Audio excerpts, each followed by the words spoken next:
So in a world that's seemingly ever increasingly divisive, dark, destructive, we get to asking ourselves a lot of questions. Why is this happening? Why is that happening? Why is the other? This doesn't make sense. This is illogical. And all the fear that underpins that. And one of the things that I've learned personally is the bigger question that we ask, the bigger the answer, and the more better life becomes. And better is a very subjective word. So, taking that a stage further, I like to start with our guest, Dr. Keith Amoss from Luxembourg, and ask a question around three simple words. What matters most? Keith, a very warm welcome to you, sir. And what matters most? Good morning, Paul. Thank you very much indeed for that. That's one of the most significant questions, aside from why are we here, I think. And many philosophers have been looking into that over the centuries, from all parts of the world, I guess. Um, the point that I think is really important is that Socrates was saying that, and I'm reading here because I didn't want to get it in any way wrong. Not that he'll sue me if he hears me say it incorrectly, but the unexamined life is not worth living. So what really matters? I guess you have to look and find. And for some people, that involves getting a backpack on and trailing themselves around the world and going into Buddhist temples and things like that. And for others, it's family, and for others, it's education. It's a myriad of different things for different people. Uh, and I guess that's the question you'll ask others, and they will each perhaps give you a different answer for them personally. Yeah, I mean, it is one of those, literally, isn't it? There isn't a right or wrong answer for the individual. But I somehow, Keith, and this is just my own kind of, I want to say intuition, that in this world that, no excuses or no apologies for repeating, that is ever increasingly divisive, and all the stuff that's going off in the world. I really do believe that the answer lies in the questions we ask ourselves. Because at the end of the day, we can't affect too much the externals, but we certainly can affect our inner world, can't we? And the answer for that lies in, well, what kind of questions am I asking? Am I asking questions that's way, way, way beyond me, and I've got no hope of answering or solving? Or can I go inwards and ask questions that positions me in a more sort of far more empowering way, energetically within the world, which then actually does have a really big positive knock-on effect. Well, it's very difficult for most of us running through day-to-day lives, which involve making sure the car has enough fuel in it and picking somebody up from a railway station or a dental appointment, as I've just done, or how you manage your finances, all the myriad of things that are going on in your life. It's very difficult for people to sit down and actually ask those deep questions of themselves. And often it's a fairly traumatic event in a life for many of us, when you have to literally sit down and think, my gosh, something really serious has happened in my life now. What's going on? And how do I feel about that? And I think that as a coach, which is what as I'm doing. One of the things that I'll always say to people is that when it comes to making change, it's down to you. You cannot do much about the attitudes, the opinions, the actions of other people, or the way things are. World events will happen without your say so. The world's still going to spin, but you can change your reaction to it. So that's the question, I suppose, is this is happening to me. This is the event right now. What am I feeling, and why am I feeling that? Mm, yeah. And that is the reality, Keith, isn't it? I mean, there's a kind of train of thought. I can't remember the exact wording around it, but the thing that we want to do um, least is the thing that we need to do most. Because as you say, as humans, we are in that everyday conditioning of, got to get the kids to school on time, got to pay the mortgage, got to go to work, got to do this, got to, woulda, should have, could have. And And I think if we can just take that little bit of a breather and step back and say, okay, and I've certainly done this, in my life, Keith, where, I self-labeled a busy fool because I was rushing around. I was conditioned, the expectation of you've got to do this, you would have, you could have, you should have, etc., Mm, etc. And mm. it's not until we actually sort of step back, isn't it, say, well, do you know what? What really is important? Because we can Yeah, get and it's trapped on that hamster's wheel, can't we? of course, and there are some things connected to that. I think some people are very good with life goals. Some people have set themselves a target. They know what they want to do and when they want to do it by, and they push. They're driven. They know that. And maybe from what you're telling me, you may also be one of those people with the realization that sometimes your goals shift along the way. Sometimes what you thought you wanted, and actually, when you get there, that isn't really what you were after, and it's something else. But some people are like that. Very few people, perhaps, though, do that, and most people are reactive. It's what's happening to them at that moment will make them change course or make them do something, or make them decide to do something different for what they're currently doing. So back to your point, what matters most? Well, what matters most is what's affecting you most at that particular time, I guess. Mm. And you can have a bigger picture, a bigger goal, a bigger vision. You can be looking at something, I want to reach this by a certain time type of attitude, whether it's to be the CEO of a company or a highly successful Premier League footballer or, anything really. But most people don't, I don't think. I think most people are literally reactive rather than pushing forward their own agenda for the way ahead. And the reactions Mm. will depend on, as I say, what's important at that time to them. Yeah, I totally understand and actually agree with all that, Keith. My my sort of challenge on that, if you will, is the fact that what if there's something, because I think we get caught up in a world full of what I call externals, stuff Mm, outside of us. mm. And not to be kind of too woo-woo about it, but we don't go inwards. So what if I was allowed to answer my own question, and this is one of many potential answers, and I'm not saying by any stretch of the imagination this is the definitive answer, although for me personally it may be, um, but I don't want to project that onto viewers and listeners. But what if the answer to what matters most, Keith, is three simple words? I love three simple words in questions, and we're going to finish this a bit later on with three simple words in another question. But for now, the interim is your inner peace, because that inner peace or that search or that journey then has a dramatic effect on all the things that externally tend to swamp us. Would you agree with that? I totally agree with that. And I think there are, again, we're talking about how different people react to things. Many people can panic at the slightest problem. The bus is late, and other people can say, so the bus is late, so I'll be late to work. So this is how it is.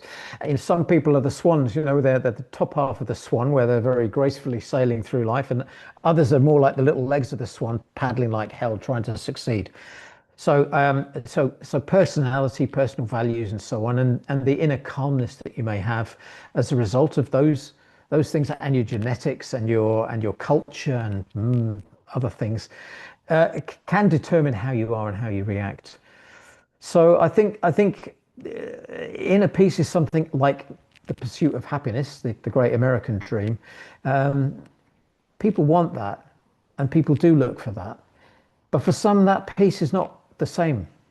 So introverts will look for peace in a fairly logical way. They'd like to read a book. They'd like to sit alone somewhere. They'd like to listen to some music. They don't want too many people around. That's where they get their energy and their peace. That's their thing. Might do a bit of meditation. Extroverts would go crazy with that. It would cause them more stress. An extreme extrovert wants to be out with people, wants to be on the stage, wants to be exploring things, wants to be the center of attention. Yeah, there's nuances, of course, in both of those, but I'm just giving extremes. So to find inner peace is also finding inner satisfaction and inner fulfillment. Mm. as someone who's naturally a dynamo is not going to feel that inner peace and that calmness because they're constantly thinking, should be doing something, should be going somewhere, should be seeing someone. So I think it's a very, very difficult one, really to balance. But I think we know it when we find it. I think that when we get to a situation, and it could be looking at your lovely background there, which sadly I believe is artificial, Paul. But when you're sat on a balcony looking at a sunset one evening, wherever that may be, and just quietly listening to the birds sing or something, that's it. That can be it. But finding that for everybody, not in current climate, not easy. Hmm. Maybe that's the story we tell ourselves, Keith, and I will Mm, challenge this till the mm, cows come home. So, a couple of things there. The inverted commas artificial background is a mm. snapshot of my real world. No, And you're just yes, making it's me the jealous. photo. Yeah. No, no, no, no. I'm stating fact because I think this is the thing that there's all this. There's also a kind of subculture of deservedness, isn't it? Oh, we Yeah. can't be too kind of bolshy or arrogant or whatever the adjectives are about, Mm. the life we live. And I'm not talking about the social media. Oh, I've got the great life and three steps, three top tips for you to live your idea, and all this kind of malarkey that you get on social media. But I think there's a reality and a truth to kind of the acceptance of the world we live in before we can even, how can we change something if we don't know what our starting point is? Which also brings in the word choice. We do have a choice because there is also a train of thought, is there not, to say that all events in life and all experiences are neutral. The only power they have is what we choose to give them. Oh, well, you're challenging me, Paul, and I'll challenge you back because there would be others who would argue to you it's all predestined. Yeah. Everything in your life has been predestined, and whatever choice you made or make along that way was already predestined that you would make that choice. And I bring it down to earth a little bit, and not get too woo-woo. But I had a very good friend whose entire career was I'll see what comes up, I'll see what happens, whatever's meant to be will be, and he did very well in his career, I have to Mm. say. Right place, right time, met the right people, and so on. And there are others, and I'd have to say I was more of a planner. It's like, well, I'd like to achieve this by a certain time. I need to get there. I need to do this. I want to do that. So almost that's the inner peace thing, but back on that one, isn't it? Again, the colleague I'm talking about, and friend, he had that inner peace because he's not. What's he stressed about? When my Mm. time is right, when someone recognizes my good work, I'll get promoted. If somebody doesn't think I'm very good, well, I'll get kicked out. But then the world will look after me. So there are people around like that, not so many, but there are. So I think Yeah. that's an interesting one that you say. Is life based on the fact that you are taking decisions, you're thinking about it, you're judging the scenario, looking at your inner values, your inner world, and saying, this is how I want to be remembered, this is what I want to do with my life. Big questions like that. Or is it, here I am, I'm on this wonderful planet, living my life, and what happens, happens. Yeah. Maybe it's a hybrid of the two, but Mm. personally, I tend to err towards based on my um, 1 or 2 decades on this beautiful planet Yeah. that we live in, and 1 or 2 sort of interesting challenges along the way. Mm. I've kind of done the things that inverted commas we do as human, normal people do, got married, had kids, got a job, etc., etc., Mm. left the job, did this, did that, the normal kind of journey, if you will. But obviously, our journeys are not normal, are they? They're unique. I mean, every single nuance makes us what we are. Yes, there Yeah. are a lot of commonalities, and I think it's that commonality, Keith, that I've kind of distilled down over the years, over the decades, to try and make some sense of it all. To say, yes, maybe on the Pareto um, analysis model, that a large part of our world is destined. But is it? Because I personally think, and this is a whole new topic and a whole new debate No, fair enough. in its own right. But I think there is a sweet spot to sort of say, yeah, okay, I'm going to be a little bit kind of accepting about how my world is. But if I'm in pain, I'm going to change it because I have the power to change it. We could go into the kind of, historical family trauma discussion about this is what I signed up for pre-birth. But, there again, that's a whole new kind of deep and weird and wonderful topic. Um, I do think that as beings, as human beings, we've got an immense amount of power that we've yet to tap into, Oh and yeah, I I say that think as a so. Yeah, collective. yeah, I Um, think we do. no, no matter how far the path we think we are or we're not or wherever, there's no comparison to be had. But I think for me, Keith, it comes back to that sort of, well, what are my values? And I know I'm in your territory now because I think, correct me if I'm wrong, this is what you did your PhD in around values. But the Yeah. five simple truths of life are life, the most precious gift of all, in all its weird and wonderful forms, not just human. So we've got this gift of life, and what do we do with it?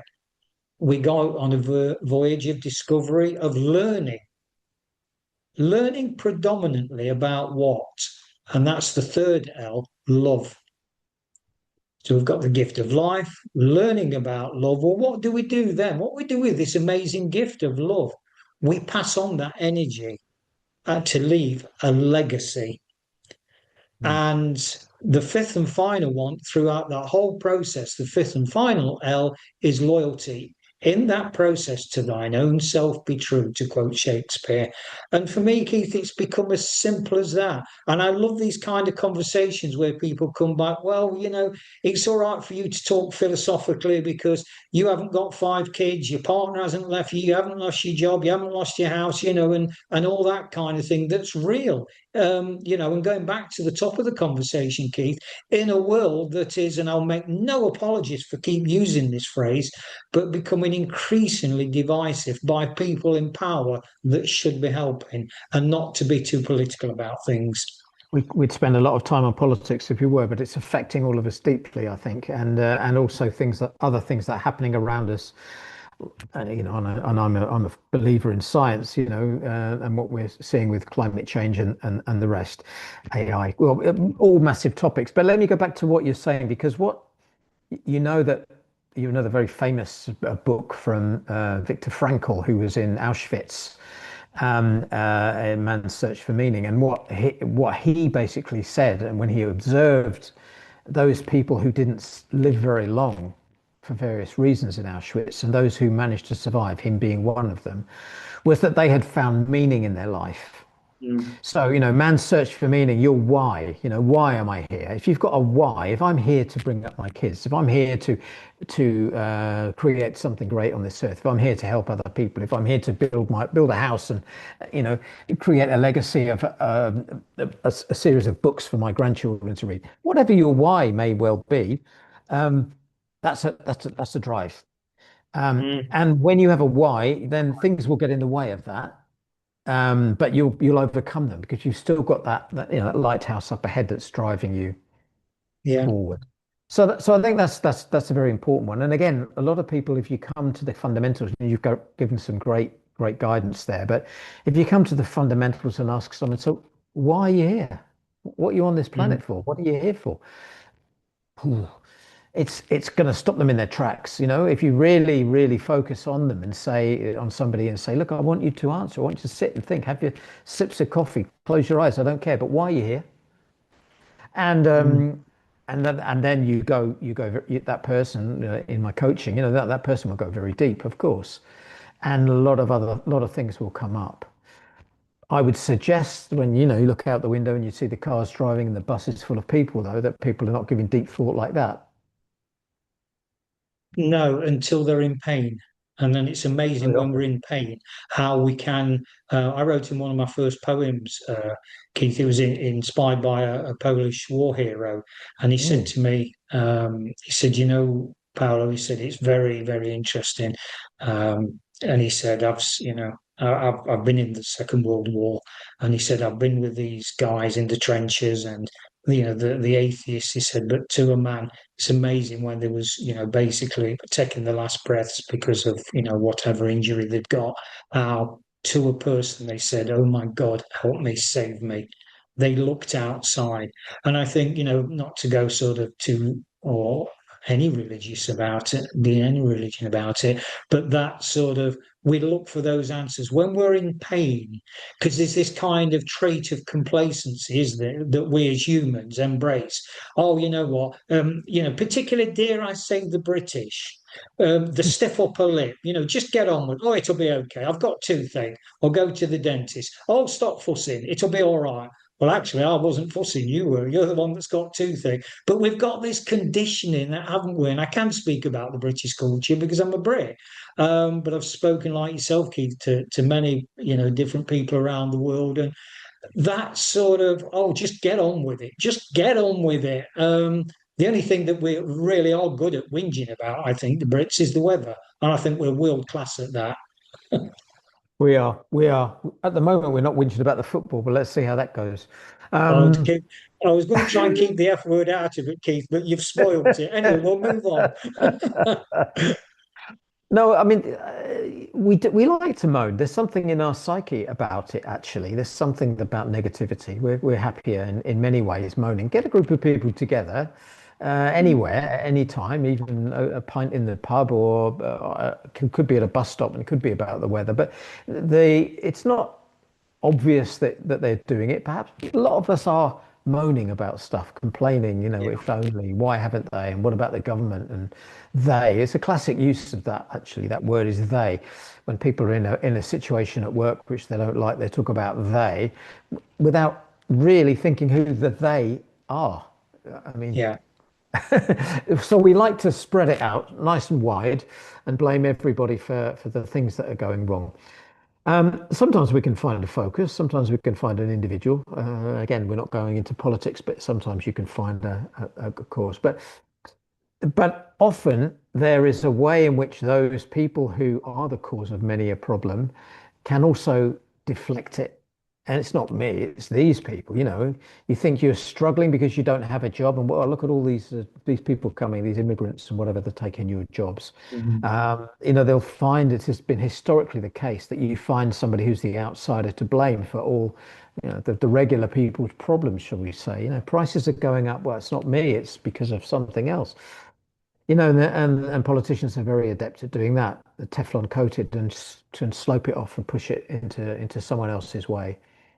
I've always admired people who do the opposite, actually. I've always admired people that go, you know, I completely messed that up. That was 100% my fault. I apologize. Won't happen again. I'm going to make sure it doesn't. Thanks for your understanding. I think that's way more powerful than somebody going, well, it wasn't me. I didn't know until the last minute, or you didn't send me the link to the Zoom call, or I didn't. It takes a bit more to say, oh, sorry, it was me. I screwed up here. yeah. And yet you feel a Uh, lot freer for it, I think. Yeah, that brings into mind the um, blame, justify, responsibility model. And as you say, Mm, Keith, I've found over years, over decades, that the biggest one out of those three is the justify. Not, mm, I mean, blame's fairly big, but the justified. If only, I'd be mm. a lot happier if I got Oh, this, or if I think. And you know mm, what?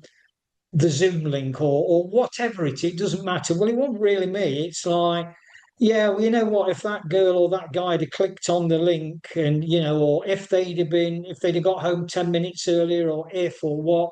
Well, actually, there's a whole thing in that acceptance. Well, did you actually send the link? Just a bit sort of. Did you send that in good time?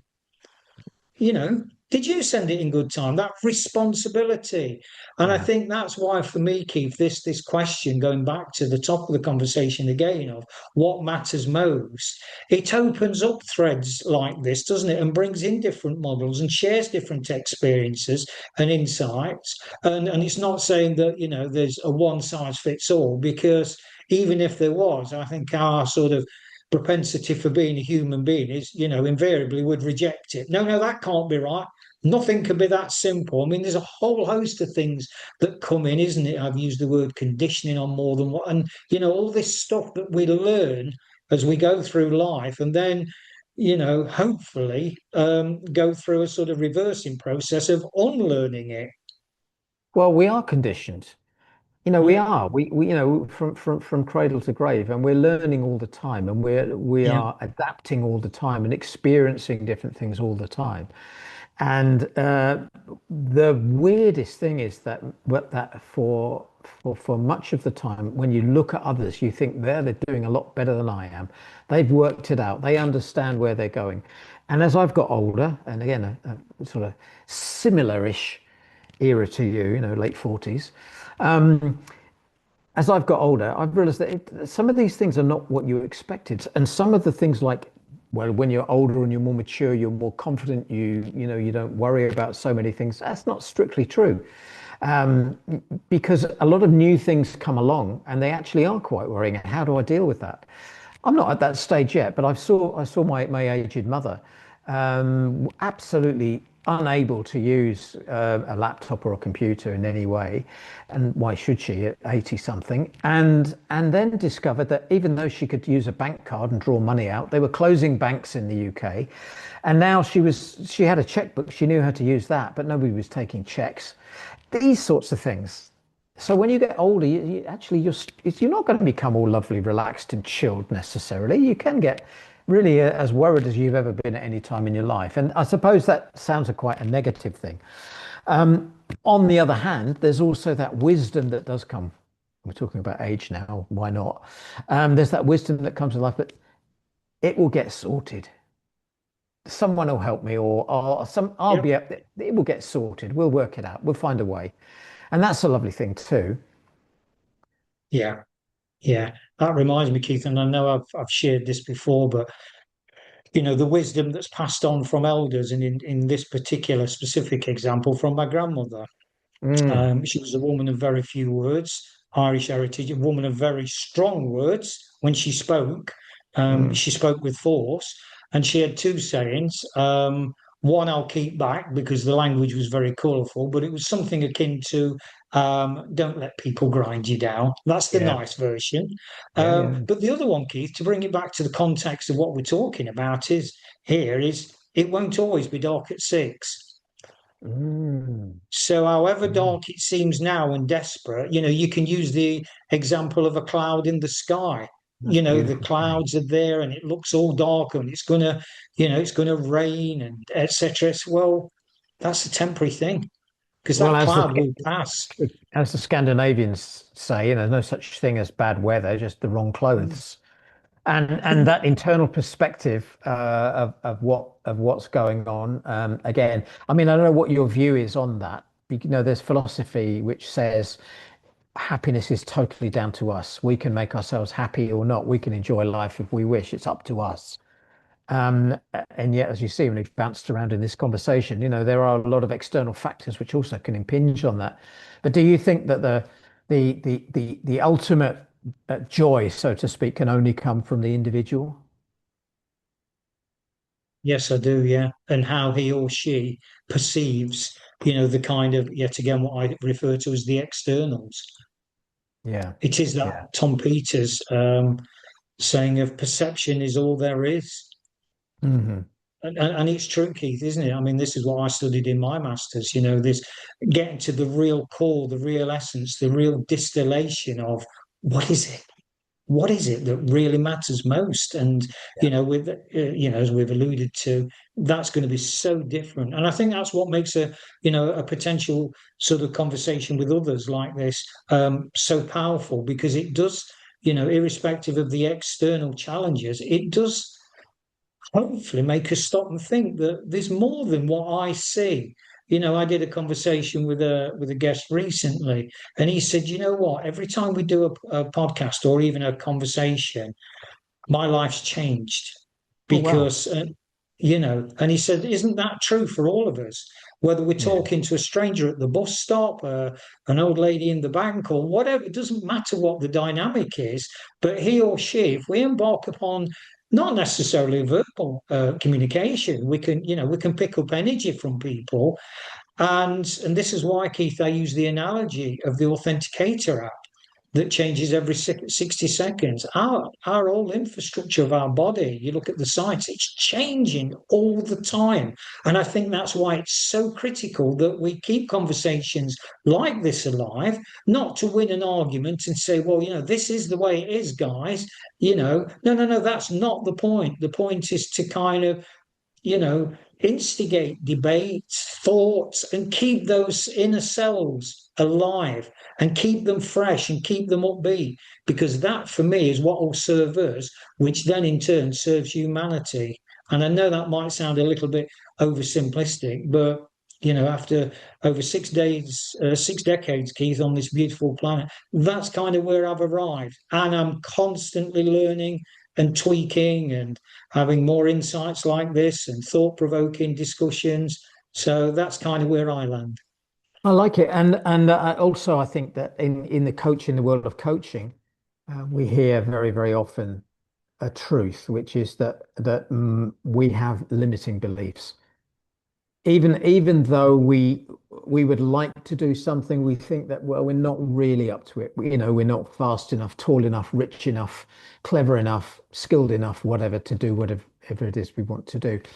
And that's one of the things that humanity will show you if you sit back and look at it. It's those people that cut away those limiting beliefs. You'll never be good enough to do this. Actually, that motivates me. I'm going to go and try that now. I'm going to do that. I'm going Yeah. to break out of that. And you have one best friend. Everybody has one very, very best friend that they will have from cradle to grave, and that's themselves. If you Yeah. talk to yourself positively, if you literally sit down and say, "Come on, we can do this. We can do this." Oh, not to a ridiculous extent that you can suddenly say, I'm going to be a brain surgeon and I'll go and do some operations tomorrow. But, realistically, this is what I'd like to do with my life. And brain surgery is something I'd like to do. Let me go and try. There's no reason why I can't. I don't think I'm that smart, but maybe I am smart enough to do it. Let me try. I think that's very important. And I think it's important that people don't, as you go through life, you're constantly learning, but as you go through life, you're constantly failing as well. And that is part of the Yeah. learning process, I think, Yeah. a very big part of it. So gaining experience is important. But, to your point, who matters to you and what matters to them about you are very important questions as well. I think when you throw a stone in a pond and you have those little ripples that go out, there are people close to you who matter very deeply to you. When they say something maybe that's a bit hurtful or seems a bit strong, it counts because that person's very close in your life and matters. You get Yeah. further apart, and the rings are further apart across the pond. Those people might say something to you in passing, why is it I'm taking that so seriously? Why is it I give a whatever about what they say, a fig leaf, about what they're saying to me? Mm.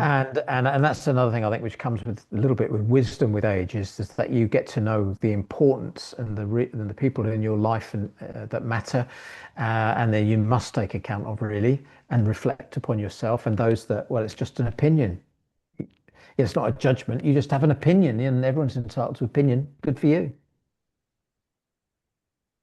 As we draw to a close, Keith, I suggested at the top of this conversation that just as we opened with a three-word question, what matters most, I'd like to plant this seed with you. 3 words again, not offered as a statement, but offered as a question with a view to us coming back and discussing it, because I think it's very tightly tied in to this topic. 3 completely different words. Nothing was wasted, question Mm, mark. mm. And I'd just like to leave that, Keith, for you to Okay. ruminate on and see how that fits in. Because, in my quest for learning, my thirst for growth, I'm sharing my beliefs, but, I don't want to sit in an ivory tower saying my beliefs are the one size fits all, because they're not. But in the quest for growth and contribution is to share them, to be challenged by them, as we've done in this conversation, as we always do, whether we're on air or off air. So I'd just like to leave that with you, Keith. Okay, well, that will be a fascinating next podcast then, Paul. Look forward to that one. I can do some thinking in the meanwhile. Yeah. And in the meantime, I think it's good for us to just sign off. I think we've done remarkably well, Keith, to just have one F word. Remarkably well. I don't Fig. know. Uh, yeah, I don't know if we can sustain that. I mean, I was kind of bursting to bring a friend of mine, close friend, said, he listens to all these things. "Oh, you guys, you just can't help yourself. You've got to talk about football, haven't you?"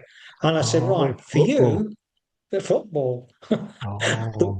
the word that makes you F more than any other word, sport, I think. But anyway, that's by the by. Keith, thank you very much All right. indeed, sir. Thank you as always, Paul. Enjoyed it very much. Take care. Thank you.